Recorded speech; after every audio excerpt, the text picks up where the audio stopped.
What's up, everybody? Welcome to the Loot Bros Podcast. I'm your host, Resident Darrell. I'm doing something different this week. So, due to some scheduling issues, Kalai already put out about a half hour's worth of a solo episode where she was like, hey, I'm the last man standing, and I guess I'm going to have to do the episode for the guys. I was traveling. Each and every October, you guys know, if you've listened to the Loot Bros Podcast for any amount of time, that in October, it's mine and my wife's anniversary, and we travel in October. So I always miss one of the shows around the October 19th. That's typically standard. I'm not going to be there that one, whatever week we record, because we travel either week before or week after. And so this past episode is no different. But unfortunately, due to sicknesses, scheduling issues, and work, it was just Kalai left over. So I felt bad leaving her hanging. I do appreciate the fact that she jumped on there and knocked out the episode. So what I figured I would do this week is come in here and add another smaller solo episode, but I want to try a few different things. Okay, so what we're doing right now, if you're watching this on YouTube, you see we actually have a video version this week. That's right, you get to see my ugly mug rocking my Resident Evil hoodie. Because this week is super special. Not only is it mine and my wife's 15-year marital anniversary and 21 years together, but this week, we got a Silent Hill showcase and a Resident Evil showcase. Now, what I'm going to do is I'm going to save those things. I'm actually going to record a special episode for Patreon, just reviewing those conferences and the things that were announced. I haven't even watched them yet, okay? So we came in from our travels, had a hellacious week of work, and I decided to take what little bit of free time I have this week to give you guys another episode of the podcast. So what I want to do is I want to pick up as if this was just me tackling the week. Kalai's already done the backlog beatdown, and Kalai has already done the trophy counts for the week. So I'm not going to do those today. What I am going to do is I'm going to do a normal run of the show. I'm even going to jump into some of these awesome community questions that we got, talk about what I've been playing, go over a few games, and give you guys an update on things going on with the Patreon and the Loot Bros. It keeps being called Game of the Month Club, even though we don't play a game every month. But I mean, hey, we're going to go with the Loot Bros Game Club, the Loot Bros Game of the Month Club, whatever you want to call it. So, and I am trying out video for the first time. I don't like being on camera. Okay, you guys, I've been doing this show for a long time, and we started off streaming the show live. Never. I've never liked being on camera. And what you're going to see is I'm not good at camera. So I'm looking at it as much as I can. I've got my lighting and all that set up. And the lighting's not great in this room anyways. But I've got a window to my right, a window to my left, and then one in front of me. So you'll see me look over. I've got my document in front of me, and I'm going to do my best to make this not suck. Okay. So what I would like to know, though, is if those of you guys that watch this on YouTube, which is only a handful of people, but that's okay. If you want more video episodes, let me know. I'm going to edit this one out. I'm going to try to make it, I'm going to try to make it good. I'm not going to make it suck. But Zach and I have been talking about doing a little bit more video content for the show. We have a contest going on between us right now to find the most rare game, and there'll be a little bit of a breakdown, the most rare horror game found in the wild during the month of October. Now, we do have a couple caveats. So we're not allowed to use Amazon or eBay. Okay, can't use Mercari or Shop Goodwill online. The idea was that we could use Marketplace to work with people, and we could go to the local video game stores, things of that nature. So what I have is I've got, maybe if I edit it down, I'm going to try to keep it between the 15-20 minute mark, but I've got about, 45 minutes to an hour of actual footage of me and my boys going to yard sales, flea markets, things like that, and sifting through all the games. Now, at the time of this recording, it's only October 21st. Now, I did make a Facebook Marketplace deal, and I have some games super excited about, but I still want to keep going. I want to see what my week turns into. I did find something less than the $20 mark, and it's been pretty awesome. So I've got a handful of things like that. But basically what I'm going to do is I'm going to edit out this video. There'll be a beginning and an end. And I don't know if you guys have ever watched like the Bearded Thrift Machine or Commonwealth or all these YouTube channels where people go to yard sales, flea markets, and things of that nature. and they just sift through everything. They find really cheap things. They flip them on eBay and some of these online stores, and they show you what their breakdown was and what they paid. I'm fascinated by that stuff. I finally found, out of all my years of being exposed to YouTube and even having content on YouTube, I've never been a huge fan of any of this stuff. I've never found like the thing for me that makes me watch YouTube until now. I am all about these shows, and I'm all about watching these videos. And as a matter of fact, on vacation, I just watched hours of them. Just like I was chipping away at a game on my Vita, and it was like, oh man, I'm watching this dude sift through yard sales and come up with crazy finds. And what was really cool is I did that. I actually went through the yard sales, and I bought an action cam. I've actually got it over there. I bought an action cam to strap, like a GoPro essentially, but 4K. I don't know. It's probably not great. I'm not really 100% sure. But I don't have a strap for it yet, so I got it, and I was kind of playing around with it. But I actually just took my iPhone 11 and I just kind of like had it up like this, like I was just sifting and looking, and I was just videotaping everything that I saw. And I was videotaping, I say videotape, that's such an old, I was recording, our time together, me and my two boys, and we went around trying to find a bunch of stuff. So we're going to continue to do that for the rest of the month. And they're super excited because I'm making a YouTube video and they're going to be a part of it. So this might be something we do more of. And I think that what'll make us different than everybody else, doesn't mean people are going to watch it, but what is different is I'm going to kind of gear things towards the podcast.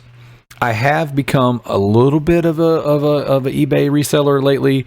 I haven't tried Mercari yet. I've got some things I want to list. I've been selling stuff on Facebook Marketplace, but since I've been working from home, and since I've been downsizing my collection, which I've been talking about with you guys for several weeks now, I've gotten to where I kind of enjoy selling and flipping these items. Like it used to be, I just bought. And I'll give a shout out to Jared, friend of the show, for always giving me a hard time for just buying obscene amounts of games and things I'll never play. And I still have hundreds and hundreds and hundreds. Like, don't get me wrong, I've got shelves full. But I have sold, I've probably sold let's say 400 is a nice round number, 400, 500 games since like June. Like I've sold a lot, and some of them I sold in bulk, some of them I sold individually, and I've been selling a decent amount of stuff on eBay lately, and I've gotten to where I kind of enjoy it. It's fun for me. So doesn't mean I'm going to be some big eBay guy. I don't know that I'll ever go that route. I don't know that I'll go much farther outside of video games, comics, action figures, the things that are already of my interest. But it gives me an incentive while I'm out hunting to look for things and maybe pick up other things that I wouldn't necessarily buy that I've passed on, flip them on eBay, get a couple more dollars, buy more stuff, get a couple more dollars. So that's what I'm doing. So what I'm going to start doing actually is I'm actually going to put my eBay store link in the show notes. You guys feel free to ignore it. Doesn't matter. I just was thinking, I was like, you know what? I've been talking about this a little bit more, and I've been making deals with people. As a matter of fact, every time I make a deal with someone, I try to mention the podcast. And actually, we're going to have a guest on here for the Ghost of Tsushima show that I met making a Facebook deal, and I told about the podcast, and he's super excited to come and talk about Ghost because he's played the fool out of the game, and so we're going to have a very awesome cast of new and returning guests for the Ghost of Tsushima. I don't even know why I can't say that today. Podcast on November 3rd. That is our Loot Bros Game of the Month / Game Club game.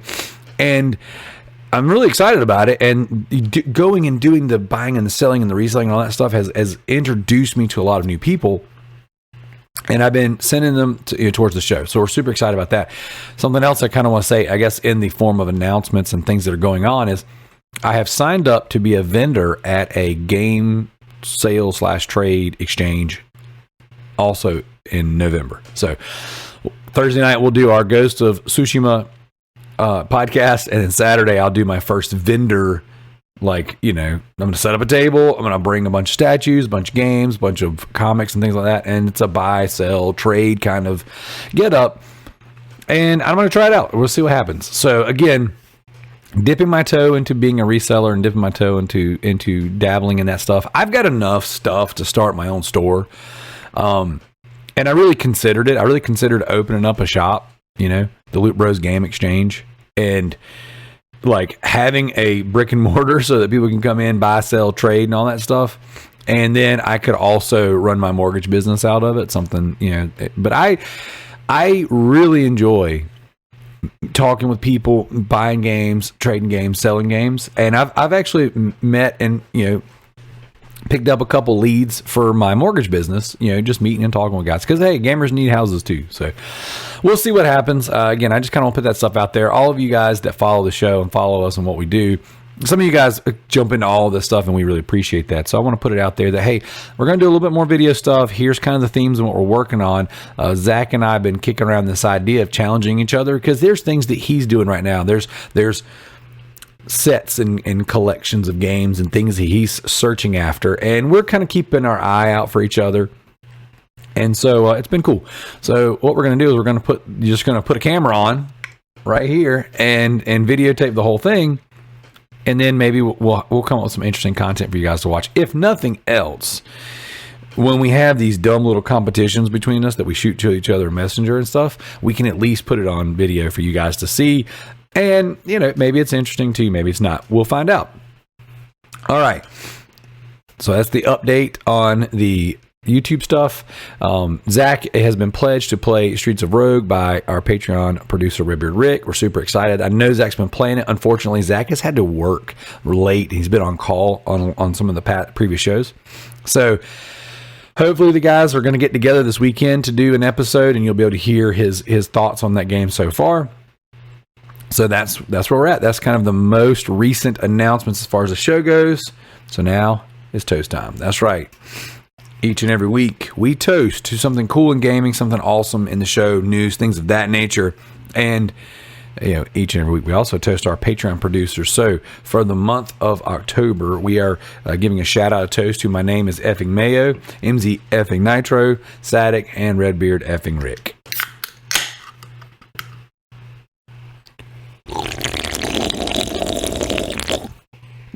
Check that out, Tricky. Not only can you hear me slurp it, but now you can watch me slurp it. All right, so here we go, guys. No, guys, like, as soon as I get in front of the microphone, all of a sudden my sinuses start going crazy and I start falling apart. All right, so this past week on Loot Bros Podcast, I was not able to come onto the show. So I want to start off with just telling you guys a little bit of update on what I've been playing. Obviously, Ghost of Tsushima, I have beaten Act 1, and so far I'm loving the game. Like, I know I've got a long ways to go to meet our deadline. I might be the one that doesn't actually make it across the finish line, but I can't mainline the game. I can't do it. Like, I've been playing the game, and I just enjoy the side quests. Like, I enjoy getting lost in the world, and to be fair, my work schedule has been so insane, and the files that I've been dealing with have been awful, like just god awful. So I've been very, very stressed. So I have not sat down and played Ghost on all of my game time. I like, there's like, I don't know how to explain it. I've never had, typically with work, it's always been when the workload goes up and the work stress goes up, I can just physically work harder and I can make the difference. So whatever the problem is, I can beat the problem physically. In this line of work, a lot of the problem is I'm waiting on the next person in the process, waiting on the borrower to give me the documentation, waiting on the lawyer to give me a yes, no, maybe so, waiting on underwriting to say, yes, we'll accept this. So a little bit behind the curtain on how the sausage is made. A lot of that waiting produces nervous energy. And so I've been working out, and I've been like, I can't, if I've got a file going on that's like there's a lot of problems and I may or may not, I've been working 40 hours, but I'm probably not going to get paid a dime on it because it's not going to go to the finish line, which has happened twice this week. I've had 2 files die. It's been one of those things where I can't sit down and just wander around in Tsushima like, oh, look how pretty the flowers are. Look how great these environments are. Like, I've been like, I got to freaking move. So my game time has been less than normal, and my work hours have been all over the place. Now that I got all my excuses out of the way, what I've done in the place is I've been chipping away on my Vita. I can take my Vita and I can go get on the treadmill, and I can just kind of walk out that nervous energy. I'm playing the Switch. I mentioned in our show notes, you guys don't see the notes, but in our show notes, we have a little section we call the loot log and what we've been playing. And I've had on there for like 4 weeks now. I've been playing the Stinky Switch, which Stinky Switch is something I heard on another podcast, but I like it. And I keep telling myself to talk about like, hey, you always dog and bag on the Switch, but you've been playing that junk. And so I've been getting up on my treadmill, and I set the screen up there, and I pulled. Now I've got a nice set of watermelon colored Joy-Cons. I don't love them. That's just what I got. And I don't want to use those because my hands get sweaty, and I get sweaty when I'm exercising. So I have my yellow drifty Joy-Cons. So I've been playing Resident Evil 6, and I might have briefly mentioned it, I forgot, but I've been playing Resident Evil 6 on the Switch, and I've just pulled the Joy-Cons off, and as I've got a nice, good walking pace, I've been going through and killing zombies and flipping and rolling, and it's been a little difficult because in games where you have to move forward, and you're also moving forward, it kind of throws your equilibrium off a little bit, and I can barely walk without playing a video game, much less doing this. So it does make it a little weird, but I figured it out. And because my Joy-Con has so much drift in it, if I just let go, it's like a dang endless runner. You know what I'm saying? Like my Joy-Con keeps my players just going straight all the time. So I've been playing that, having an absolute blast, going through Leon's campaign. And the beginning of Leon's campaign is so freaking good, guys. Like, it is everything you ever wanted about like an outbreak happening in real time in a zombie game. Like a lot of zombie games, you get the after the oh crap, this has already happened. Now we're dealing with what's the world in a post-apocalyptic sense. In The Last of Us, you have like at the beginning of the game, you have the outbreak happening and people in the town panicking and chaos breaking out. That's what's happening in the beginning of Leon's campaign in Resident Evil 6, and it is phenomenal. It literally is some of the best stuff in the Resident Evil series. Now, the game goes way off the rails, and it's got its own set of issues. Definitely not the best Resident Evil game, but it's so fun. So incredibly fun to play. Arguably one of the most fun games to play. Not scary, but fun. And that is a problem in a survival horror genre with a fan base that's just ravenous for survival horror games. So, been playing that, and I finished and platinumed Lego Avengers on the PlayStation Vita. Now, I've been talking about this game a little bit, so I won't go too in depth in it, but I will say this is a bit of a tedious game. It was a great Vita game to play, but I did not enjoy the story on this one and the pacing a bit on this game very much. But I liked it more once I started playing Lego Batman 2 again, because I've never finished that on the Vita. So I'm playing Lego Batman 2 right now, and it's so dated, and the Lego combat is old, and the way you have to go get a suit, do a task, get a suit, do a task. Like I'm like, man, I was over here kind of like not really digging Avengers, but once I go back, it's like, oh, wait a minute, Avengers is that formula and that open world ability in that game is way better. So I actually think I like it more now that I'm playing an older Lego game than I did playing through the game. I did have a very bipolar experience, and I've been saying that a lot lately about games where it's like they're really, really hot for a minute and then they're really not for a minute.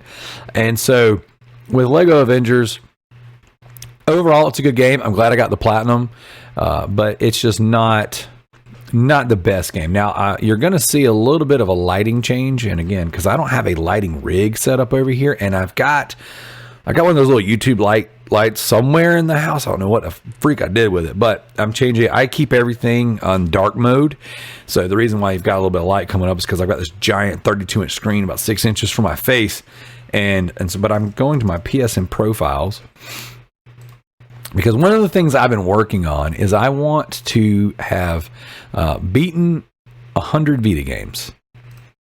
And I don't know why. I just was like, I was looking through and I think I had like 70 something games on here.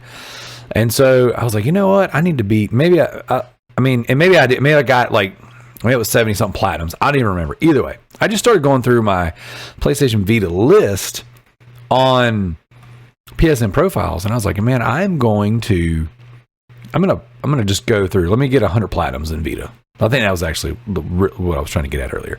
But so a Lego Marvel Avengers was one of those games. I was like, I started it, didn't really care for it, and then I just came back and finished it, got the platinum. So right now I've got 2 Vitas live, and the way I've got it set up is I've got the OLED, the original Vita, in an actual grip. And I've got Lego Harry Potter set up on it. So that usually stays beside my bed. So at night, when I'm laying in bed, I can pick it up, play. And then I've got Lego Batman 2 in my Slim that I carry with me everywhere I go. So that if I'm sitting in car line and I'm caught up on my meetings and caught up on my phone calls, I can just sit there and chip away at that one. So I'm kind of bounced between two more Lego games. Now, I own all but one Lego game on the Vita. And so what I'm doing is I'm going to go through, I'm going to platinum all those games. I know that's easy to do. They're just time sinks and they're fun.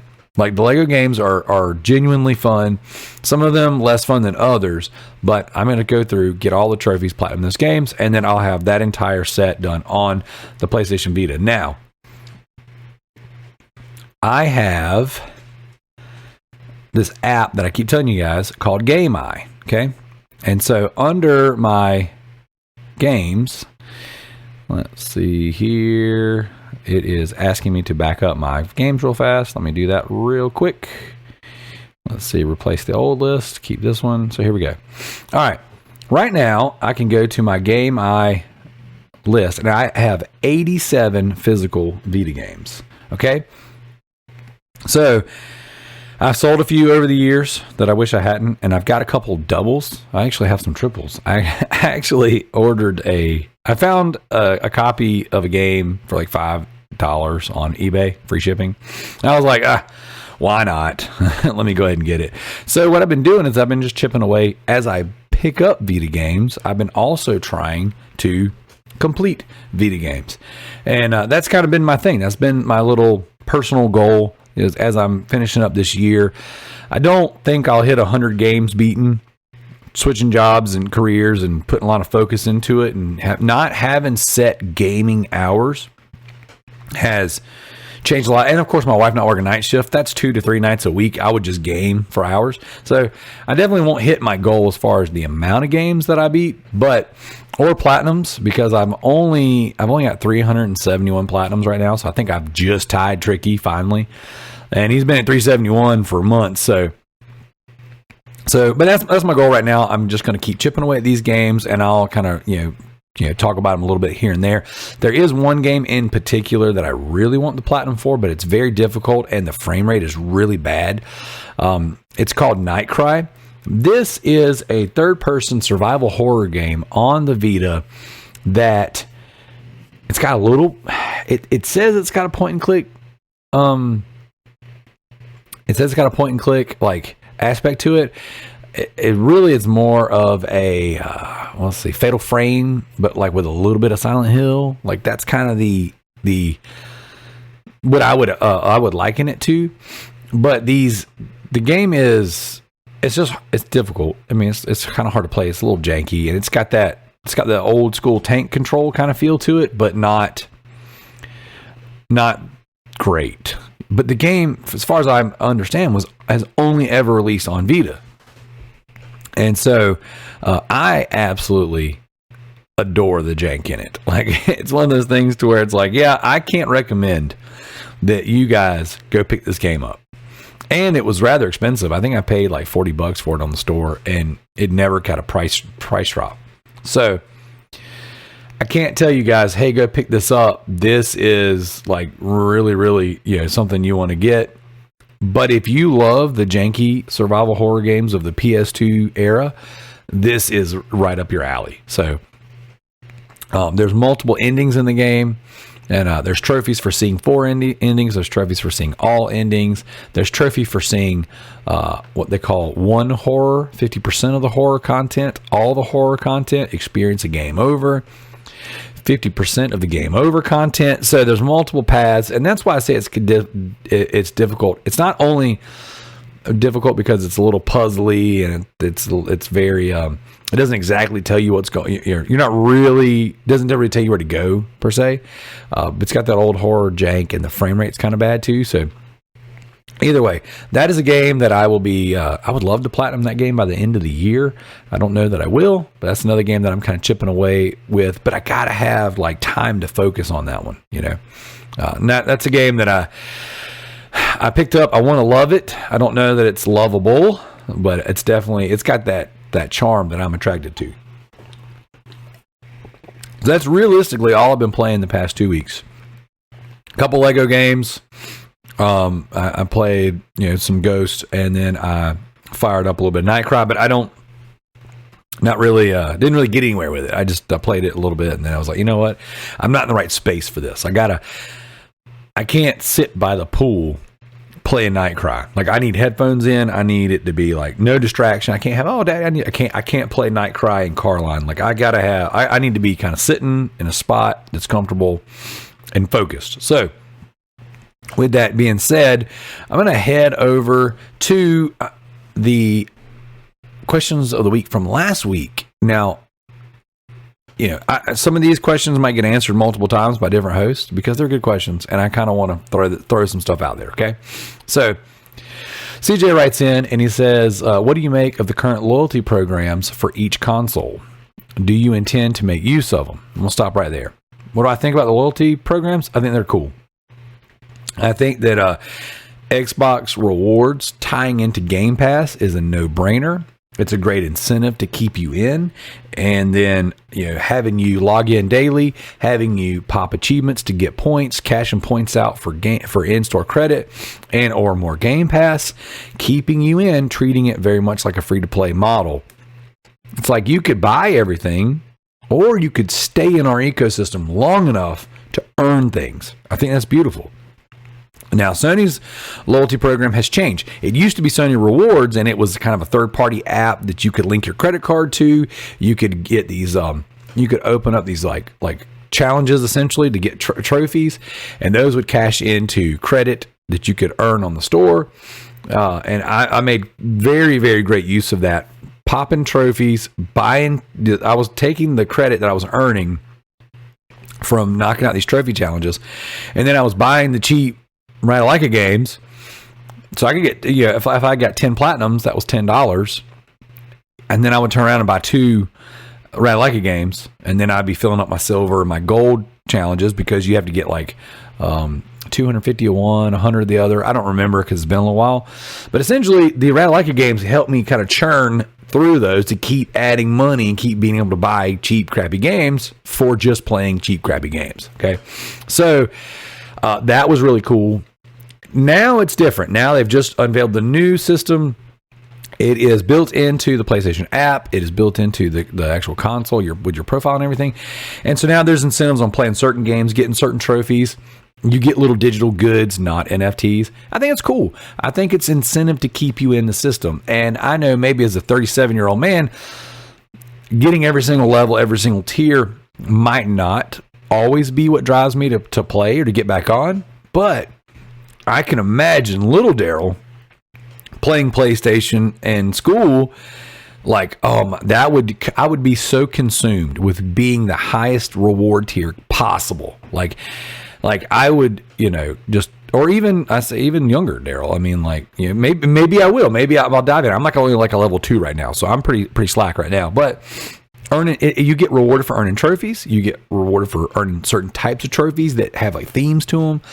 Buying games. I bought a couple games off the storefront. A couple more of those Wales Interactive games, I don't even know if Wales is the company that did it, but like there was a few of them on sale that I didn't own yet, so I picked them up, and I got the tier for buying a game. So I think they're cool. Will I make use of them? About like everything else I do. I'll participate. I'll go hard for a day or two, back off for a little while. Which do I find is the best value? I think that right now, probably Xbox has the best value when it comes to their reward system because they've been doing it for a little while. Sony's is technically new because they changed their system and their trophy passes and all that stuff. And it's a little different. Now, I did forget to mention the Nintendo reward system. And the Nintendo reward system is pretty simple from my understanding. You guys can write in and correct me if I'm wrong. You buy games, you get credit.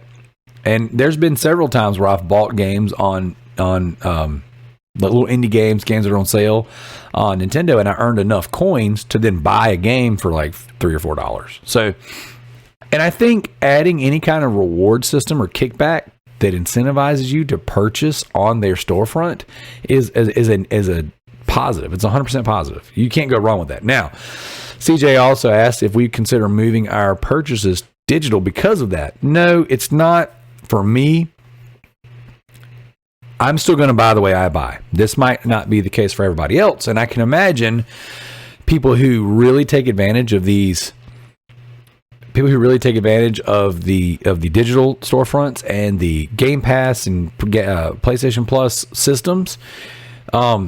I can imagine that being more of an incentive for them. I'm still going to buy my games outright physical as much as possible. Now, if I haven't opened a game and it's on sale for a few dollars on the store, it's a no-brainer. I'll buy it on the store, keep my copy sealed. One day, my copy will be very valuable.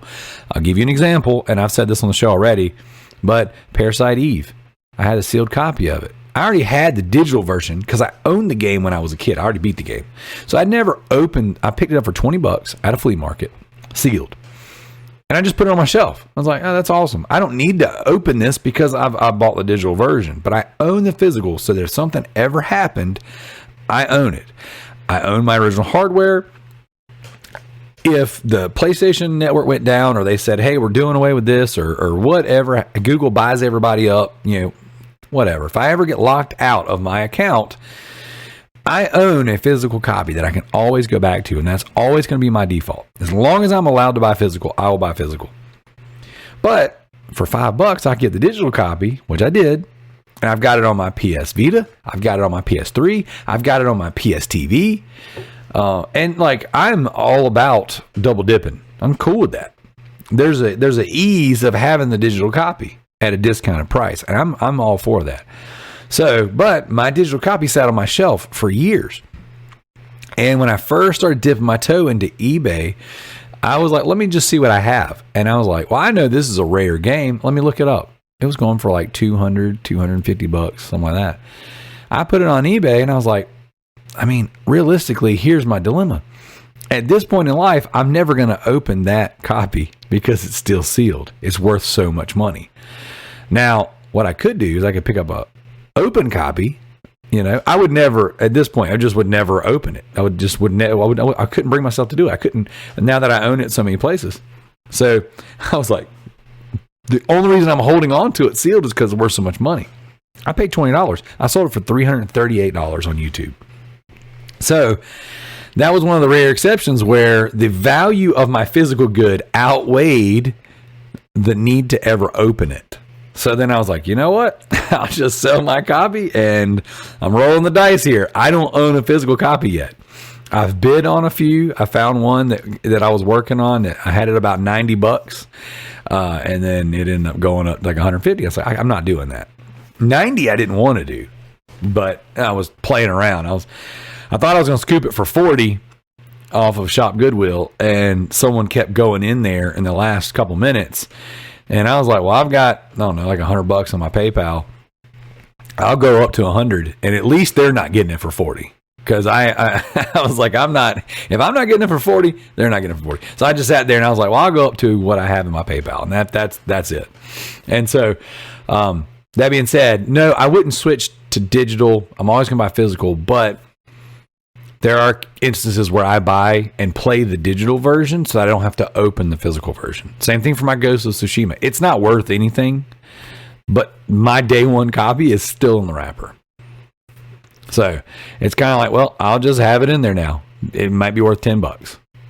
This is a $60 game that has depreciated, but you know what? Mine's going to stay sealed. So it is what it is. So, and then CJ also asked, why do the gold coins from the Switch feel so sweet? Because you're getting money back for your purchase. And if you really do the math, a $3 game just costs you $2.70 or $2.80, depending on the incentive. Because it feels like sometimes they give you more coins for your purchases for different ones. It's not like a one-to-one. But then again, it could just be that they're on sale. I don't know. I don't buy enough on there to really know, but I do buy enough to have used the credit to buy a game or two. As a matter of fact,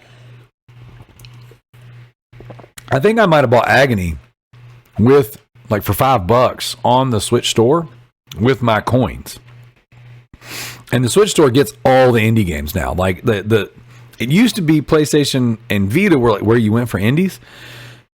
like now the Switch store is like the place to go for indie. So there's so many indie horror games that haven't come over. They're PC and Switch. So I just started buying them over there for $1 or $2 a piece. Now, over the years, some of them have come over, and I can probably think about 4 or 5 right now. Like first-person horror games that are not great by any stretch, but they existed, so I bought them. And they're on the PlayStation Store now, but they weren't originally. There's one game called Heaven Dust that I really love. It's like chibi Resident Evil. I really wish that would come to PlayStation. I want that platinum. I would love to play that game and platinum it. So I bought it on Xbox and I bought it on Switch, but it's just not there yet. So, all right, I'm styling on your bro. Writes in, says, who is pumped to play Gas Station Simulator? Well, I enjoy playing the Master Chief Collection. What was it that made Halo so popular? The people overlooked their abysmal button layouts all the way through Halo 4. I don't know. What was it? I don't know. This sentence didn't copy over so great. It's lots of underlines, so excuse me for botching your write-in. But you know what? What made Halo so popular? I don't think their button layouts are that bad. I think they have gotten better over the years, just like any shooter. You know, originally when shooters started, because I think the biggest thing about Halo is their melee buttons have changed and their grenade buttons have changed, but you can always default it back. I feel like somewhere between Halo 3 and Reach, those things changed, but other things changed too, because you got power-ups. You got like the you got the shield, and you got the dash and all that stuff. So they might have changed the button layouts a little bit for that. It could have been and I'm not looking at the at how they released and who released them. So it could have been like here's the Bungie setup, the system, and then here's the 343. I don't know. I've never even played Halo 4. Well, that's not true. I played Halo 4 a little bit, like the first mission or two, and I played a little bit of the multiplayer. But Halo 4 is like the biggest blind spot for me when it comes to Halo. So I might not remember. There might have been a drastic button change to that one, and I don't know. But what made the games great? The games were great because they were epic. The stories were cool. Master Chief was just like this superhero that just, and you got put in a world that just didn't exist before. It was cool. The multiplayer really carried it, you know, like the split screen multiplayer, the deathmatch.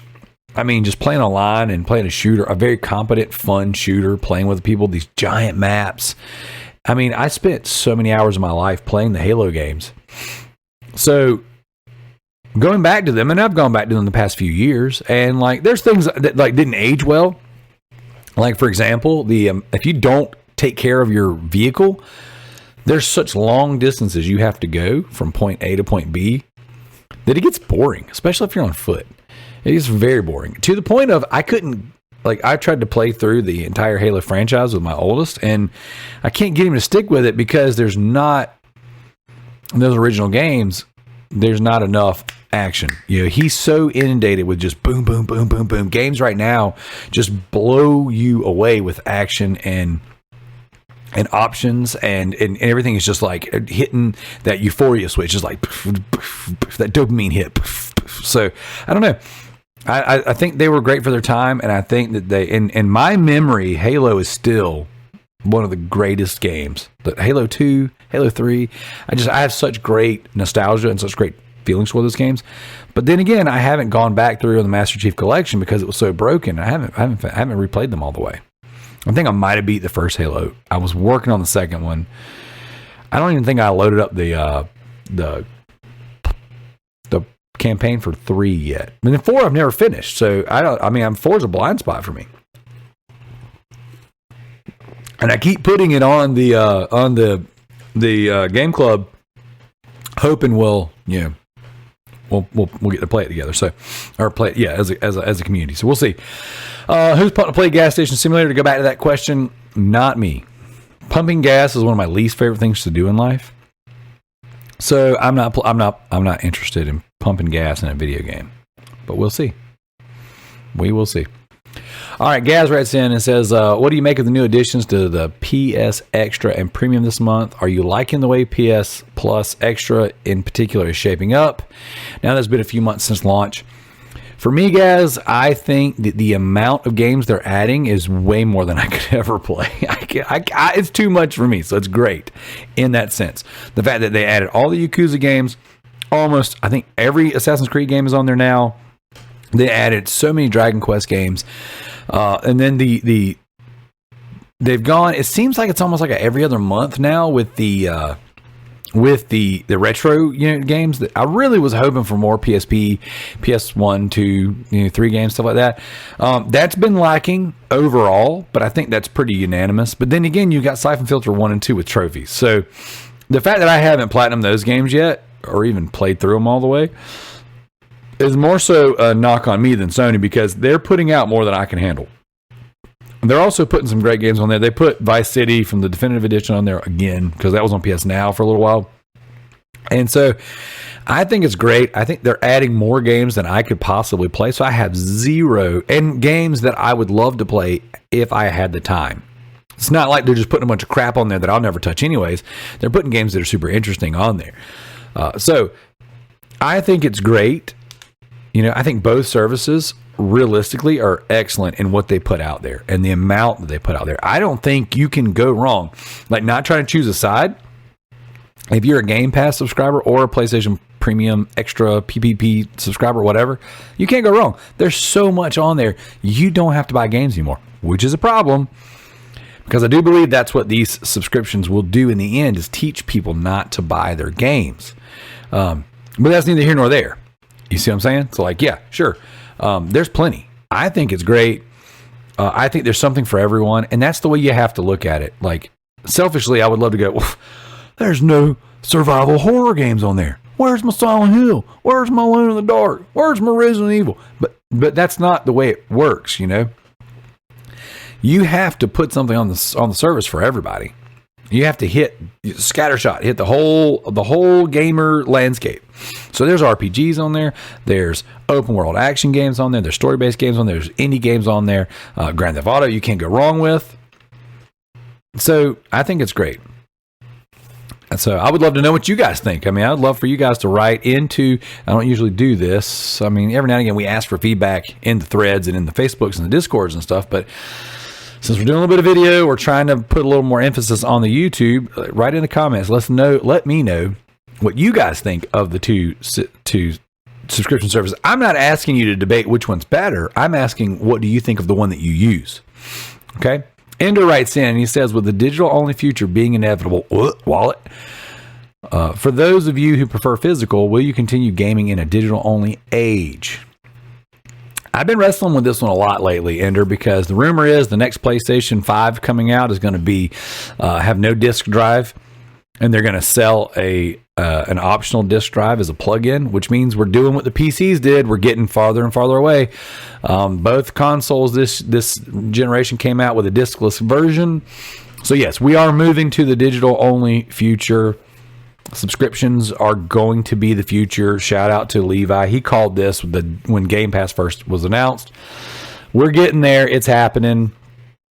Will I continue to game? Yes. In a digital-only age? Yes. Absolutely. Gaming is my thing. The only thing that will make me not game is if what I wanted didn't exist anymore. Okay. So, for context, right now, I'm getting ready to have the Year of Dreams, the Resident Darrell Year of Dreams, 2023. It's going to be the greatest year in gaming for me. Here's why. In December 2022, we're going to get the Callisto Protocol, which is the spiritual successor and hopefully surpasser of the Dead Space franchise. All right, created by Glenn Schofield, the original creator of Dead Space. This is going to be Dead Space on steroids. In January, we get the Dead Space remake. That video looks really good. Looks very promising that they're not botching it. They may still, but here we go. All right. Then in March, we're getting Resident Evil 4 remake. Now, again, I've only seen a little bit of screenshots, things that were spoiled for me because work was so effing insane this week that I couldn't watch the freaking conferences. But I'm going to watch them today. I'm going to record a special episode on it, and I'm super excited to see what all was unveiled in those conferences. But Resident Evil 4 remake looks amazing. Looks absolutely amazing. Next week, actually, is the time of this recording. Next week, in just a few days, we're getting the Resident Evil Village Gold Edition, which comes with a third-person mode. There's a PlayStation demo online where you can play, I think, 3 hours of the game in third person. Super. Oh my gosh, you guys don't understand. So excited about that. And then we're getting the DLC for Rose and her story. So this is a big expansion. Okay. And then we're getting Reverse. Reverse is finally coming out. They got rid of the cell shaded look to it. It looks a little bit more like it's made in the RE engine and looks crazy gory. It's going to be a multiplayer shooter. If you bought Village, you get it, you get it for free. It's cross-play across the consoles and everything. So I would love for the Loot Bros community to get together. Let's get a crew together. Let's platinum this game together. Okay, let's 100% this game together. I'm going to be playing it. I'm very excited about it, even if it's bad. Guys, even if it's bad, I'm playing this game and I'm going in. I didn't buckle down and play the one that came out with the remakes. What's it called now? I can't remember now. It's it's not Extinction. Is it Extinction? Jeez, Resistance. Yeah, I didn't play Resistance enough to get into a crew to platinum it. Now there's still time, but like that, those servers are so dead. It's hard to get a team together. So I want to jump in on this one while it's hot and get in and play this one the same way I did Umbrella Corps. Umbrella Corps is not a great game, but I had so much fun with it. I got in with a crew of Resident Evil fans. We talked shop. We boosted and platinumed the game together, and it was excellent. 80 some hours of just being in a community of like-minded people that had the same passion for the same franchise, and we played our way through a game that wasn't great, and it was good. So will I continue, Ender? Yes. I'll stop playing whenever they stop providing what I like. Okay. Outside of the games I already listed, Alan Wake 2 is coming out. The new Alone in the Dark is coming out, and then Silent Hill 2 remake, spearheaded by the Bloober team, is coming out, which I told you guys, if you listen back to my review of the Medium on our Patreon, on our deep dive, I said that this game felt and played like a modern Silent Hill. I said I would love then, when that game came out, for Bloober team to do Silent Hill, and here we go. So Resident Darrell was right. I am so excited, guys. You have no idea. No freaking idea how thrilled I am to see that. Now, they announced more Silent Hill stuff. All I saw was a graphic. I haven't seen any of the videos, even the conference yet, so I'm going to watch all that stuff today. And I'm going to report back to you guys on Patreon to give you my full thoughts, the breakdown, all that good stuff. Okay. I think there's a couple like indie horror games, and there's a few I've picked up recently on PlayStation, but there's so much survival horror coming out. We're getting ready to have the biggest wave of survival horror games, like consistently, of AAA quality. Since the early PlayStation 1 age, when it was Resident Evil 1, Resident Evil 2, Resident Evil 3, Dino Crisis 1, Dino Crisis 2, we got Parasite Eve 1, Parasite Eve 2, Silent Hill 1, Silent Hill 2, Silent Hill 3. Like, we haven't had a rush like that in years. So I am super, super excited, and survival horror fans, we're going to be eating real good next year. Okay. All right, so CJ, he has the last question for this episode. He said, was Sony being spanked by the Brazilian regulator for their Call of Duty whinge? Do you think old franchise Jimmy Ryan really believes his dummy spit would work? I'm just going to go ahead and burn through the rest of this question. Why is it the UK is the only country tipped to block the deal? As the UK has clearly bowed to the false prophet that is the fair label of them all, anti-ponies. Here's the thing. Jimmy Ryan, the franchise, worldwide, Jimmy Ryan, he's doing what he's got to do to buy time. He knows this deal's going through. It is not about blocking the deal, okay? The Brazilians, all right, they got the old Xbox going on. You know, they weren't worried about the franchise, Jimmy Ryan. Now, over in the UK, all right, they're all ponies there. I mean, there's basically no Xbox over there. So Jimmy Ryan's at home. That's his people over there. But what are they doing? They're playing the game. I don't think that anything that they're doing is really going to stop the deal. And honestly, I'm tired of hearing about it. I'm ready for the deal to be over. What's going to happen, this is my prediction, we'll see. I think that all of the Call of Duty back catalog is going to Game Pass. Game Pass is going to be, pound for pound, the most dominant subscription service to ever exist across all medium. All of it. It's going to be better than Netflix ever was. It's going to be better than Disney Plus ever wishes to be. It's not hard to beat Peacock and Hulu and stuff like that because they're kind of trash. But when it comes down to it, PlayStation Plus Premium is not going to be able to compete with that. The Call of Duty back catalog, if you were to take just that, nothing else from the ABK deal, if you took just the Call of Duty back catalog, everything up to the most recent releases, and you put that on Game Pass, you have the biggest range of highest selling games of all time on your subscription service. Why would you not, as a Call of Duty fan, go play on Xbox? And that's what Jimmy Ryan say. The franchise worldwide, Jimmy Ryan saying, hey, if you do this, you really do get really dangerously close to that monopoly because you have bought the number one and you put it on your platform as a subscription service. We can't compete with that. There's nothing we own that can compete with that. There's nothing we can make that can compete with that. The only other, realistically, the only thing you could do is you could buy which they can't, but let's say for a hypothetical, they buy Fortnite, they bought Apex, and they bought League of Legends, and they put all that on PlayStation Plus. You see what I'm saying? There's nothing else out there like Call of Duty. Nothing sells like Call of Duty. Nothing retains its player base like Call of Duty when it comes to physical game sales, Not to mention Call of Duty has Warzone. So if I was, what's his face, Mr. Phil Spencer, I would be like, hey, let's put the whole back catalog on there. Sony's paying us for Call of Duty for the next 3 years. We told them we would extend that another 3-4 years. Okay. PlayStation says that's not good enough. They're not wrong. Because just because we have it, we can pay for it. We can pay for the marketing. We can pay for exclusivity in the sense of map packs and DLC.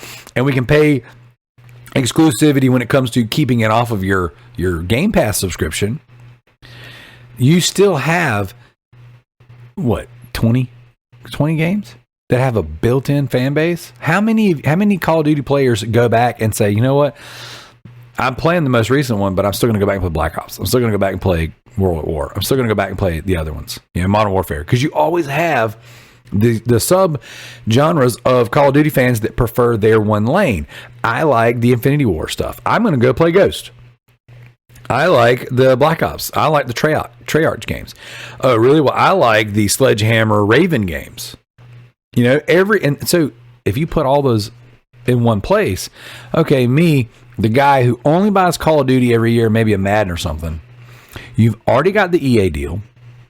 Now you've got, and that's built into Game Pass, and now you've got all the Call of Duties, at least from this present year and back.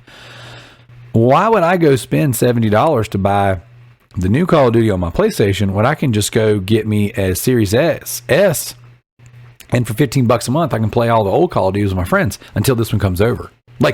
It really is such a foolproof strategy that it will damage the other side. There is no denying that.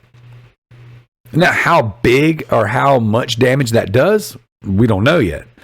Now, for me, someone who plays Call of Duty every single year, does that change where I buy my games? No. Does that make me go and subscribe to Game Pass? Not right now. I'm officially not subscribed to Game Pass. I think I've been clean for 3 months, 4 months, something like that.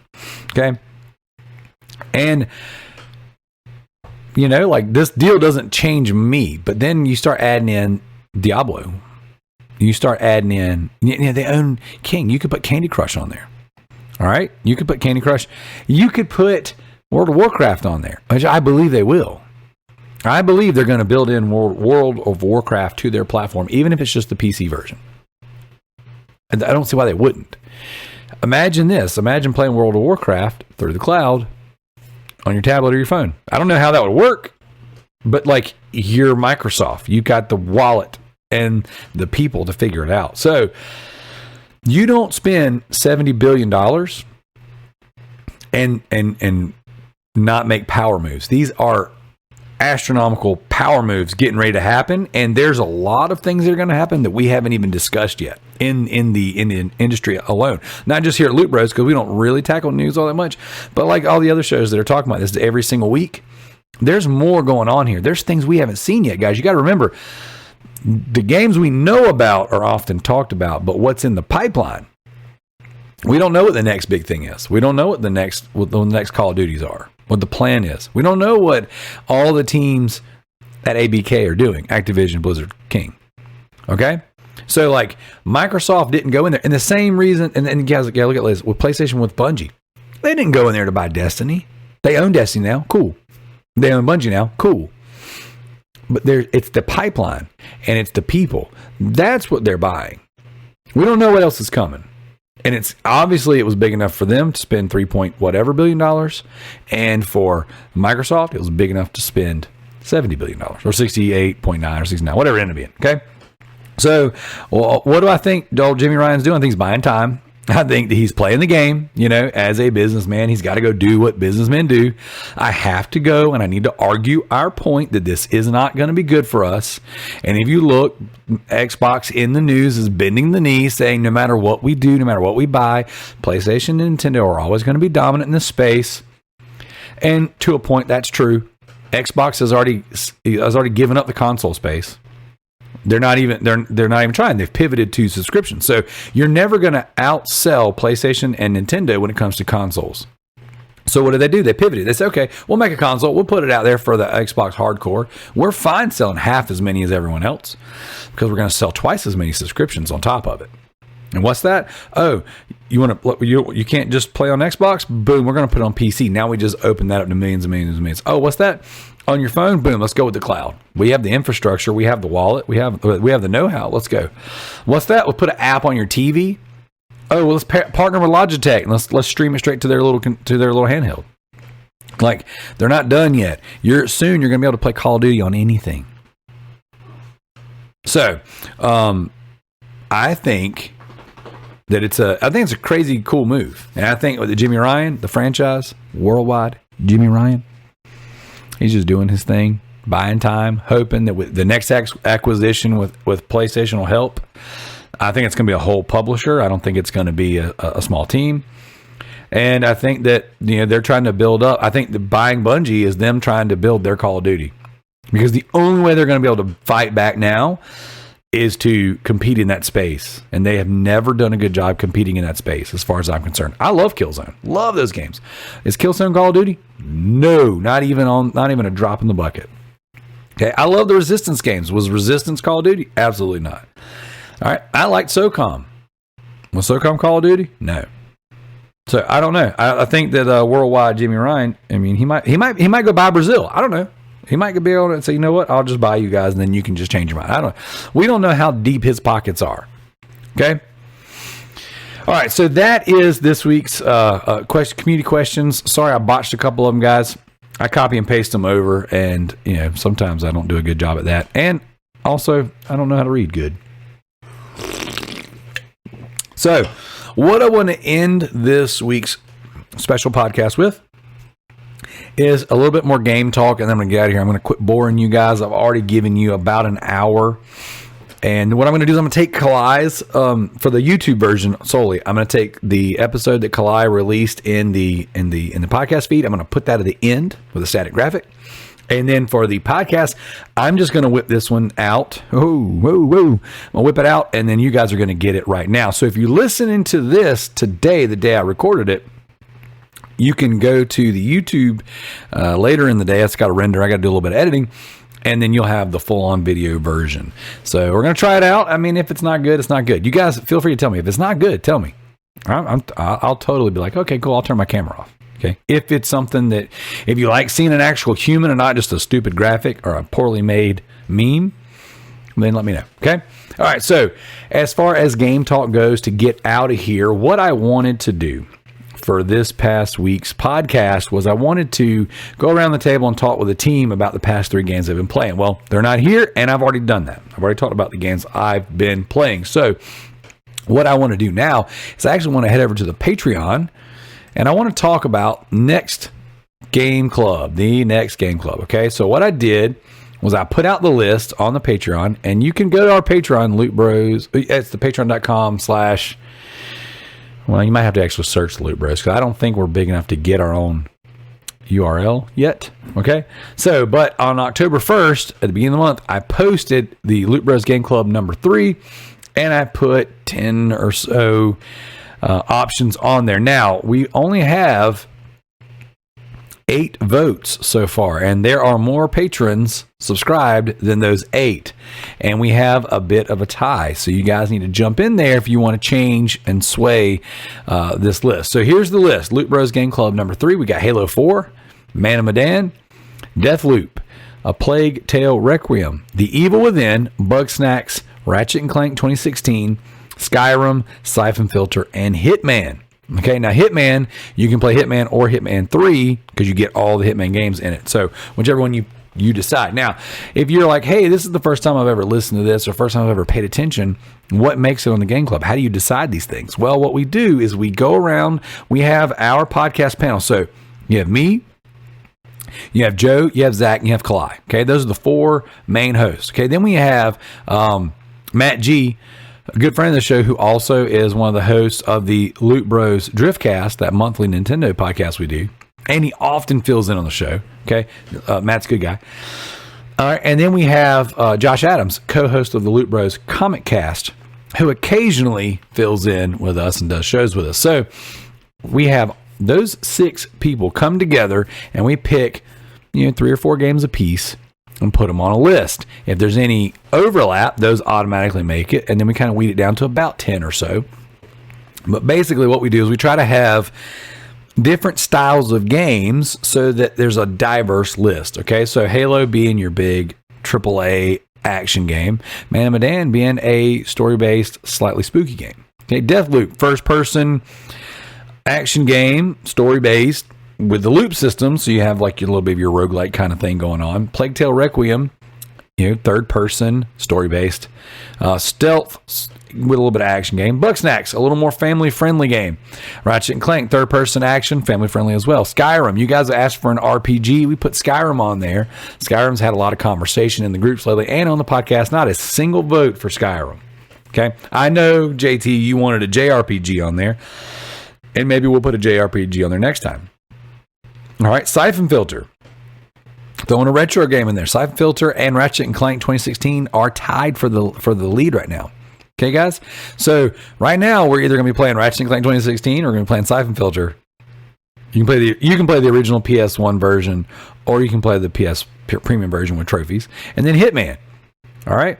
Now, once we finish up on November 3rd, the next game club, we're going to choose and announce this game club. So you have a couple more days still from the time I record this and release it to go on there and vote. If you're not a patron and you want to vote, all you got to do is go on to Loot Bros Patreon, sign up. You can get involved at the $1 tier. Not only do you get extra episodes of the podcast, not only do you get early access to the monthly Driftcast and every episode of the Loot Bros Comic Cast, but you also get the special B-roll episodes that we do, the special one-off episodes that we do. Myself and Tricky have been getting together and doing Super Loot Bros episodes. So we've got a couple things in the can. We've been helping each other. I've been doing Patreon episodes with him. He's been doing Patreon episodes with me. All right. And then we have the voting rights for the monthly Game Club games. So get on there. Go in there and check it out. Get in there and do your voting. Do your thing. But right now, we have the 3 options we have are Deathloop, Ratchet and Clank, and Siphon Filter. And it's a tie between Ratchet, Clank, and Siphon Filter. So if you guys want to change that up, go on there. And then what we'll do is we'll do a brand new list. And this time, I won't bring any of them that are on this list forward. We'll make a break because Halo and Hitman came back on. And I'm always going to add a horror game on there. I mentioned Evil Within earlier. I'm always going to try to put some kind of horror game in there. Maybe not always an action game. Maybe it'll be, something else. But anyways, just kind of put it out there, guys. Go to the Patreon, get involved. There are multiple tiers. There's other ways you can get involved. There's other content that we make, and we're making content, extra content every single month. And we always give you more than you sign up for. Okay, so if you get on the $1 tier, you're guaranteed access to all of the past year's Super Loot Bros episodes, but you get one extra podcast a month. And they're usually more in the 1 hour range, topic based, not the scattershot of nonsense like we normally do. But we always give you extra, and then like we throw in the Drift Cast, we throw in the Comic Cast, and when I do a 2236, which I'll be doing a lot more of with these horror games, we throw those in there. You get early access to them before we throw them on their designated free feeds. So whether you're into comic books or you're into Nintendo, or you're into horror stuff, you might not want those, but they're there as an extra bonus. And then again, like I said, we do something extra. We do like a B-roll. Every now and again, I'll do like a B-roll episode. And I'm working on one right now. Typically, all the nonsensical conversation before the show goes into the B-roll. And I'm working on building up another one now. So that's what you got, guys. So definitely check out the Patreon. We appreciate all of you guys that support us on Patreon. I hope that this hour that I put together here was decent for you guys. I need feedback. Let me know, because if I don't get any feedback, I'm not going to do it again. All right. But if you guys are into it and you're digging it, and those of you guys who only watch on YouTube, who never listen to us on the podcast feeds, leave a comment down below, like, share, subscribe, do all that stuff. Help us build up our YouTube, all right, so that we can grow the podcast, grow the channel, grow the community, okay? And our goal is to get our YouTube to be big enough to where when we reach out for maybe a review copy of a game or something, that people go, oh, they're legit. People actually like them and they listen to them, and then maybe we can get some cool stuff. So and we don't do that often. We used to do that a lot. We don't really do the review stuff that much anymore. But every now and again something pops up. Like there's a game I'm going to be reviewing for Proven Gamer coming out soon, and it's a horror game. I'm super excited about it. It's an indie horror game, and it's like, you know what? Every now and again, having a YouTube, or a social media platform, a place where you can show an actual number that, oh man, okay, yeah, we'll throw a bone your way. It's not something we don't necessarily want to become this giant review channel, but all growth is positive. We want to grow. We want more people to listen to the show. We want more people to interact and join the community. But also every now and again, we want to cash that growth in for an option to do something cool. So I just want to shoot it straight, throw that stuff out there. Appreciate you guys. This has been the Loot Bros Podcast, and we're out of here.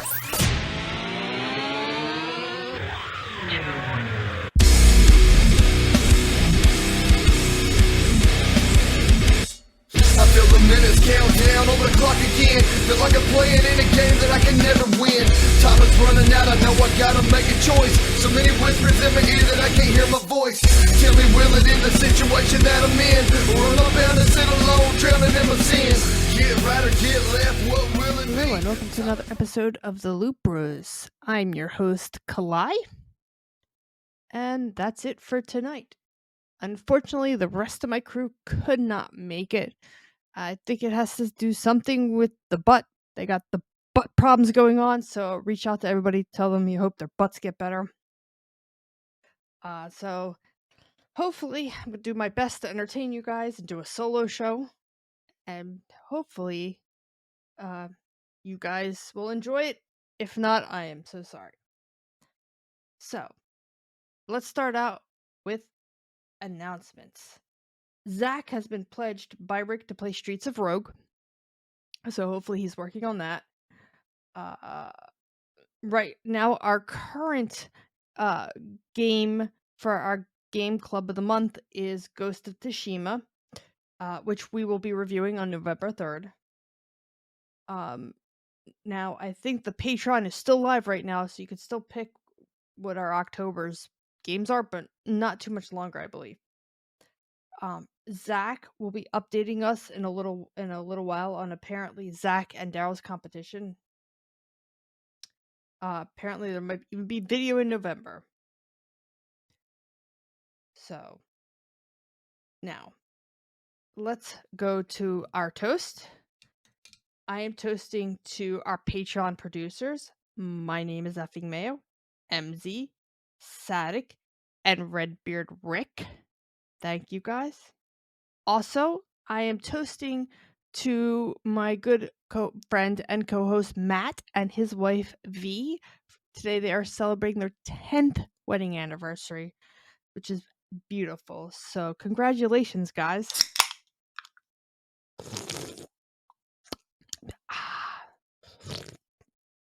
Oh, drinking a little ginger ale tonight.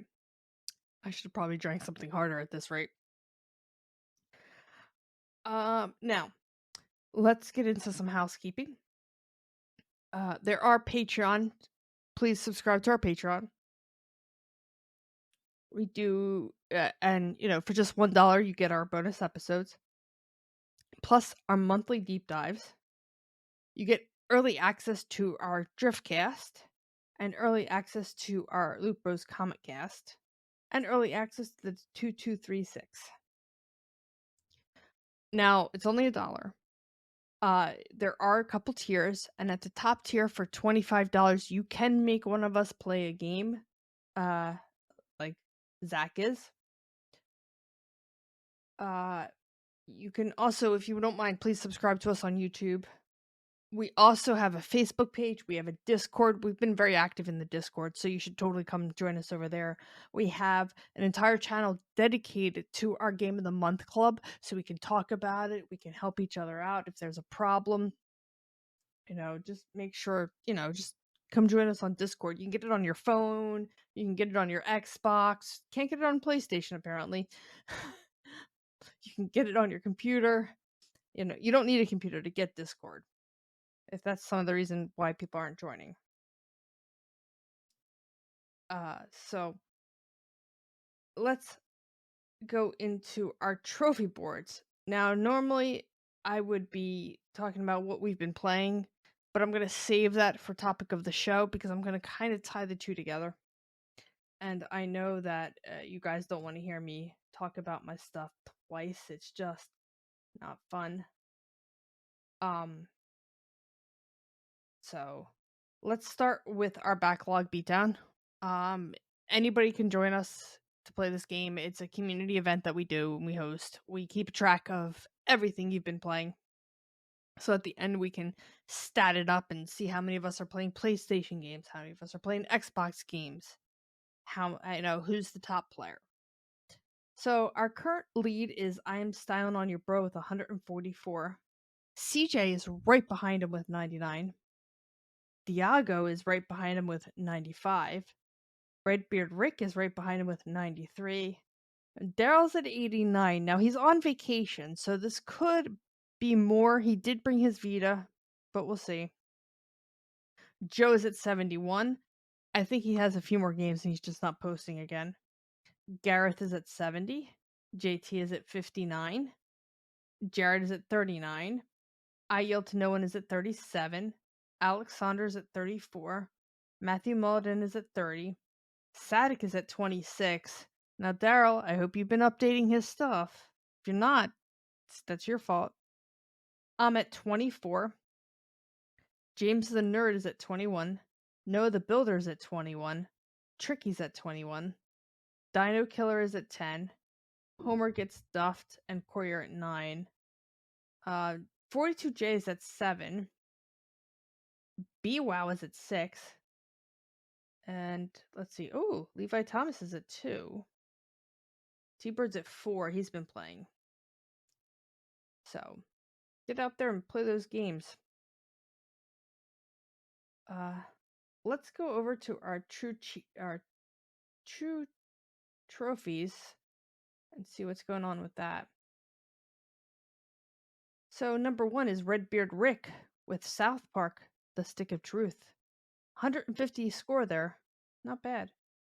Affectatious Donk is at 137. Looks like he's been playing PGA Tour 2K23. That one Seagal is next with 87. The Grounded Gamer is at 77. Hollow Mad Cap is at 51. Ooh, My Name is Mayo, the second one. Stygian Wolf is at 24. Mr. TMNT is at 18. Tricky Mick is at 16. Gav Days is at 13. Let's see. Darrell's at 10. A new contestant in Wheel of Fortune. Wow, Darrell. Wow. Let's see. How am I not on this list? I've been playing games. Oh, okay. Apparently none of my trophies are coming up. Well, let's see. Let's go to our true achievement boards and see what's going on over there. We have I'm styling on your bro with 1,860 score. His latest achievement is I can do anything I want. I got guns in Zombie Army 4. Number 2 is Sony Pony to You with 1,860. Ooh, wow. Wow, they both have the same score. Interesting. His latest achievement is And Happily Ever After in League of Enthusiastic Losers. Okay. Number 3 is Sadik at 1,375 at Molda Campaign Medal in Valkyrie Revolution. Then GDI Master Race at 170. His latest achievement is Pow Pow in Serious Sam 4. Dump Lickers at number 5, 75 points with Fine Dining and Grounded. Ooh, Resident Darrell's last Xbox achievement was Pork Chop in Minecraft on iOS. I'm really surprised that showed up on here. So, if you'd like to join our boards, you just go to truetrophies.com or trueachievements.com and search for the Loot Bros podcast. You can join them, and every week they get updated automatically. So, community questions. You guys gave us some good ones this time around. CJ asks, what do you think of the current loyalty program on each console? Do you tend to make use of them? Which do you find to be the best value? Would you consider moving more of your purchases digitally because of them? And why does the gold coins from the Switch store feel so sweet? So, I mean, I don't feel like the loyalty programs really do anything. I mean, I looked at PlayStations, and it's fantastic that if you buy games, but you gotta buy a lot of games. And some people are going really crazy just buying like little $2 games so they can earn money. At which point you're just kind of like, spending money that you could be putting into better games than what you're playing. Not my thing, but hey. I kind of like Xbox's loyalty program because you don't need to just play games. You can use your search engine. You can take little quizzes, and when you do that, you can earn enough money. I've earned enough money to get like a month of Xbox for free, which is kind of cool. Do you tend to make use of them? I don't purposely go out of my way to make use of them.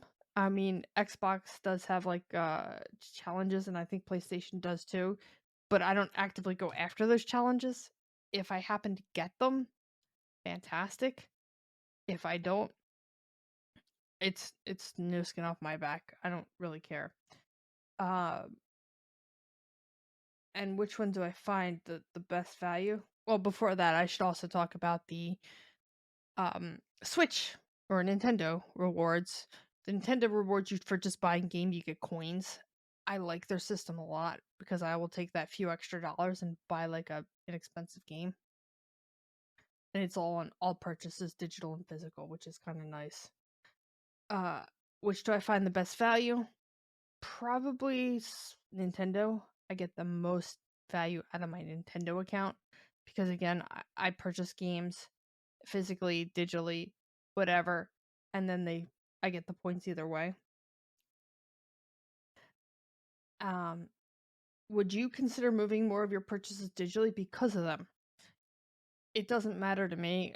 I tend to go digitally anyways because I prefer digital. It's just easier for me to be able to load up a game. And why does the gold coins from the Switch store feel so sweet? Well, CJ, it feels really sweet because it's like really earning that coin just like Mario does when I was a child. Stylin writes in and says, who's pumped to play Gas Station Simulator? I kind of would like to play this game because then I would just burn it to the ground. At least I hope I could burn it to the ground, just spray gasoline everywhere. write my name with gasoline, just light it on fire. While I'm enjoying the MCC, what was it that made Halo so popular that people overlooked their abysmal button layouts all the way through Halo 4? Well, what made Halo so popular is the fact that it was a co-op game. It was a couch co-op game. It was a game that you could sit and play with your friends over the internet. Or it was like Call of Duty. You guys can get together on teams and you guys can play against other teams. It revolutionized co-op gaming. It's what made Xbox famous. I got into Xbox late. I wound up going back and playing the Halo games, and I played the Halo games with my husband. And playing through 4, I wanted to have that nostalgia again of playing the game. Unfortunately, they didn't have the co-op out, and I don't even think it's still out now, so I couldn't even play it with my husband. But the story is so ingrained in my head, and some of the stuff that people didn't like kind of hooked me, so I kind of want to see where the story went. I'm kind of disappointed that they did drop the ball on the Cortana storyline. I would have liked to see Cortana fixed. I would like to see Cortana come back. I think it's that Cortana Master Chief that really made the series and kind of made you love the character even more. The fact that, she's not in it anymore kind of sucks. And I like the whole storyline of what they were going with, but they kind of dropped off on it because a lot of people didn't like it. So, hoping to see Cortana again. Probably most people played through Halo 4. 3/4 of the way through. I like what they did with Halo 4. I like the fact that they did more of an open world, so I could kind of go back and forth, which was, new to the series. It brought a refresh to a series that really needed a refresh. I just wish they could have gotten the co-op working. It probably would have been a lot more fun. Gaz asks, what do you make of the new addition to PS Extra and Premium this month? Are you liking the way PS Plus Extra is in particular? Is it shaping up now? Has been a few months since launch. Well, Gaz, unfortunately, I don't really have the PlayStation Premium. I did take a quick look before I recorded this, and you guys are getting some really good games like Dragon Age. I'm sorry, not Dragon Age, Dragon Quest. And Dragon Quest game, which I played through, which is really good. I thought about buying into it. In fact, my regular subscription ends at the end of this month, and I did put it out there to our co-host, and I said, should I upgrade to the premium? And they told me no, because I don't play it enough. I do know a lot about the Xbox side. I'm enjoying the Xbox version of Game Pass a lot when I do find stuff to play. But currently, I'm kind of addicted to my Steam and my PlayStation. Okay. Ender says, with the digital-only future being inevitable, for those who prefer physical, will you continue gaming in a digital-only age? I will always game in a digital-only age because I prefer digital. I like the way Steam does it. In fact, Steam does allow family accounts or family sharing, so I can share my account with up to 8 people. So I share it with my husband, I share it with Ender, and that way we could try out games before we even buy them, because if somebody has it and they're like, oh, this is a great game, you should totally try it, I can jump in and try it. And because I don't care, I love digital, especially with a Steam Deck where I can take my games wherever. I grew up in the 80s, and in the 80s we had these big bulky machines, we had these big bulky cartridges, and I used to go on vacation. We had a mountain house and we had a second Nintendo up there, and I used to have to bring a whole bunch of cartridges. The fact that I can take a Switch with a lot of games on it, or take my, even the Vita, and just take it and go, is just absolutely mind-blowing for me. So I support digital for that, one of those reasons. I like the ability to just be able to jump between. If I get frustrated in a game, I can jump to a different game because I have my entire library with me. CJ asks, with Sony being spanked by the Brazilian regulator for their COD wineage, do you think Jimmy Ryan will really believe this dummy split would work? Why is it that the UK is the only country tipped to block the deal? As the UK has clearly bowed to its false prophet, is it fair to label them all anti-ponies? I didn't even know that Brazilian regulators were blocking this. Um, I I have no idea what Jimmy Ryan thinks. Who knows? He put out games like The Last of Us Part 2. He allowed that to come out. I don't know. uh, so UK probably is just a little bit more refined than the United States, so that's probably why they want to block the deal. They're more refined.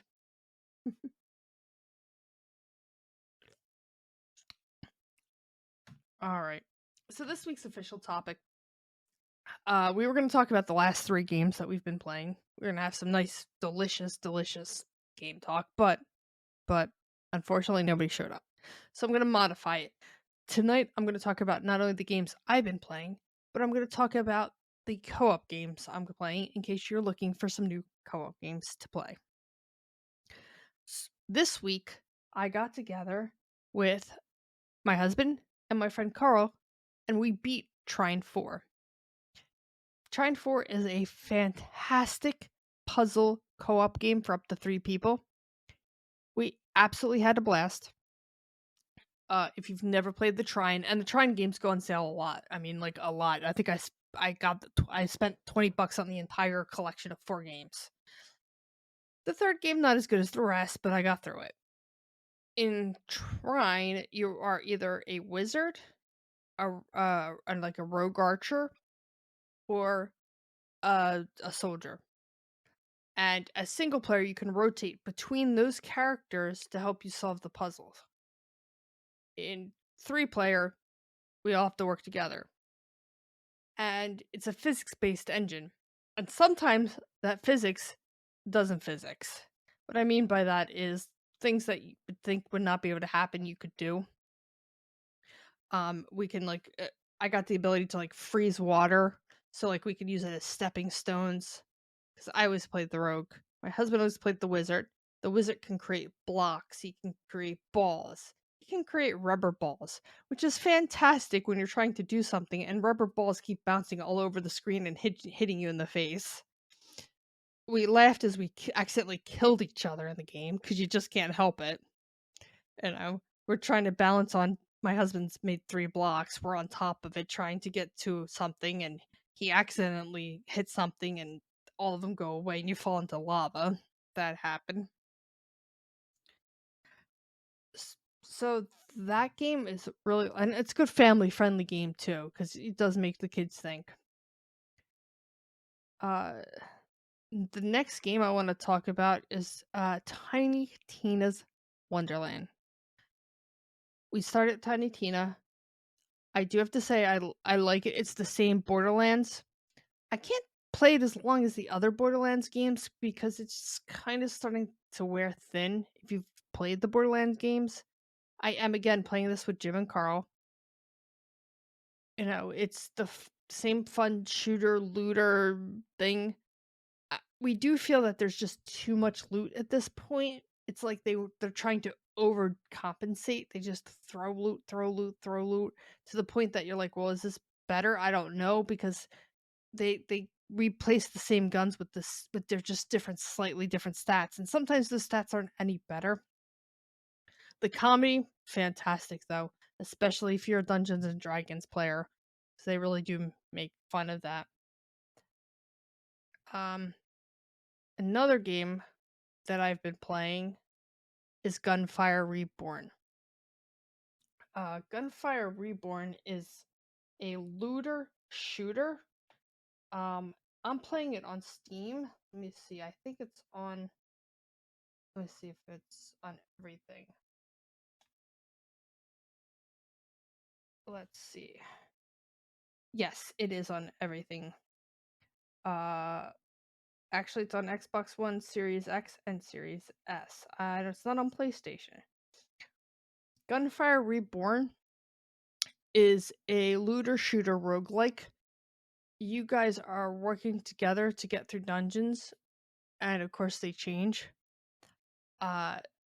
There's several characters that you can open up to play, so it's an open up progression type deal, and each character has to be played to upgrade them. So you don't have like a general upgrade for everybody. Each character has their own upgradable tree. So as you play them, so I play the cat. The cat has great abilities with like fire-based elemental weapons. She uses all types of elementals. There's a dog character that uses explosives. So each unique character brings something to the table. You can play the same, like everybody can play the same character if they want, or you can all play different characters, but you do have to open up those characters. And as the game gets easier for you, you can up the difficulty and play at higher levels. It takes about an hour and a half to get through a run. So like you can get through a run in about an hour and a half. It can be a lot of fun. Especially, if you have a couple of people to play with you like I do. You can play single player. Another game that I've been playing is Shell Shock Live.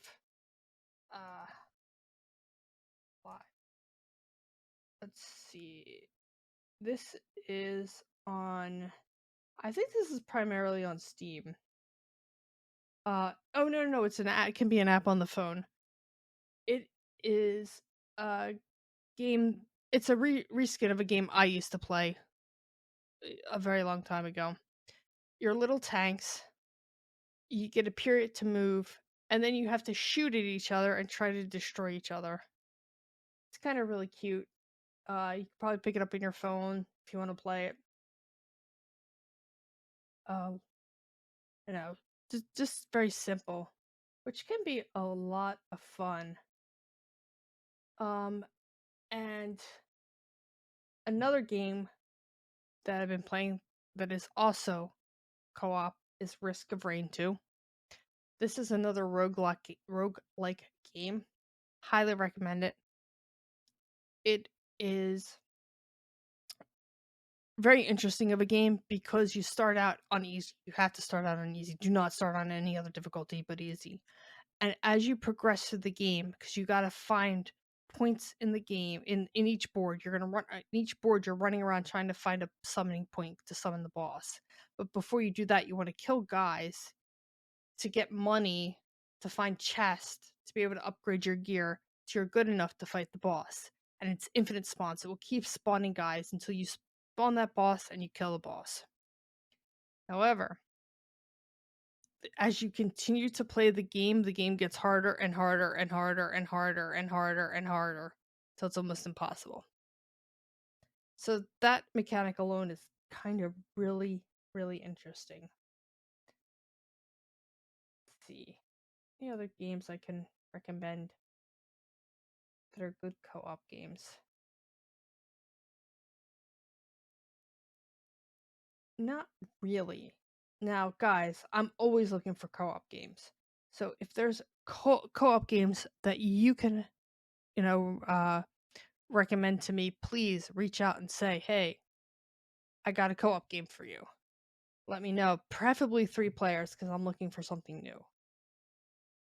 Oh, I know. I'm sorry, there is one other game. If you want a hilarity of fun and you need a good party game, Duck Game. It's an inexpensive little game where you're all ducks trying to kill each other. Every board is randomly generated. You have to find a weapon and you have to kill each other. And that's it. And you move on. I played a lot. It's great couch co-op. Have a couple people over. Play a few rounds. You can play it with the kids. So much fun. So, yes. Alright, guys. That's it for me. I'm very sorry I couldn't find anybody else to record. I really tried. But I do have to plug Ninja Loot. I'm also going to plug my other podcast, the Driftcast. Even if you don't like like Nintendo, check us out because we do just talk games with me, Joe, and Matt. Zach does do streaming, so check out his streaming schedule. And our good friend V also does streaming. You can see her streaming in our Discord when she does stream. So thank you guys for listening, and I'll see you on the next episode of the Loot Bros. Get right or get left, what will it be? Time is running out, the blood is flowing down the street. People need to know we're living in the war zone. Hit the streets with the truth, tell them that it's on. Get right or get left, what will it be? Time is running out, the blood is flowing down the street. People need to know we're living in a war zone. Hit the streets with the truth, tell them that it's on.